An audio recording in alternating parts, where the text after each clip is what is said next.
सब साथ में आएंगे तब जरूर बीजेपी को हराया जा सकता है। हाँ, बीजेपी को हराने के लिए जो लोग पार्टियां इकट्ठा है, उनके साथ अगर एमआईएम आके बैठती है तो उनको पहले उसको एक्शन में कुछ दिखना चाहिए ना कि वो सचमुच बीजेपी के खिलाफ है।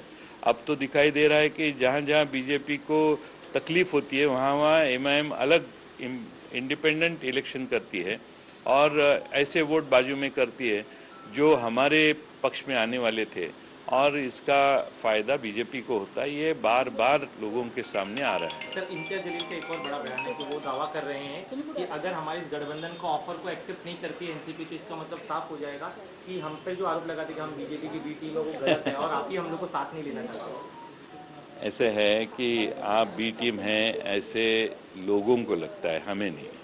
हम समझते हैं कि जो भी लोग हमारे साथ आए साथ में हम लेंगे, लेकिन एमआईएम के ऊपर विश्वास रखने के लिए उन्होंने कुछ एक्शन दिखानी चाहिए। और भाषा जो लैंग्वेज हम इस्तेमाल करते हैं वो बहुत एक्सट्रीम लैंग्वेज अगर हम इस्तेमाल करने लगे तो हमारे विचार वैसे नहीं हैं। कोई भी दो धर्मों के बीच में तनाव निर्माण हो, ऐसी भाषा, ऐसा बिहेवियर हम नहीं करना चाहते।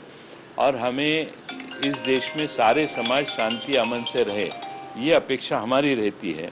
और इसीलिए एमआईएम को अगर किसी के साथ समविचारी पक्षों के साथ बैठना है तो मैं अपेक्षा करूंगा कि उनको पहले उनकी जो लोगों के सामने मुद्दे रखते हुए जो एक्सट्रीम लैंग्वेज है उसके ऊपर कुछ मर्यादा लानी पड़ेगी, क्योंकि इस देश में सभी को साथ में लेकर रहने की आवश्यकता है। और मुझे लगता है कि आज पूरे देश में, भारतवर्ष में एमआईएम जो जिस तरह से काम करती है उसका परिणाम ये हुआ है कि सारे फायदे भाजपा को ही हो रहे हैं। और भाजपा को इतना फ़ायदा एमआईएम से हो रहा है तो लगता है कि उनका गठबंधन नहीं होता, लेकिन गठबंधन की आवश्यकता नहीं, उनको अलग रह के भी वो भाजपा को मदद कर रहे हैं, ऐसे लोगों को लगता है। जो इलेक्शन के वोट्स है वो दिखाई देते हैं कि 200, 300, 400, 600, 1000, 2000 वोट से जो गिरे वहाँ एमआईएम को 4000, 5000, 6000, 7000 वोट मिले। इसका मतलब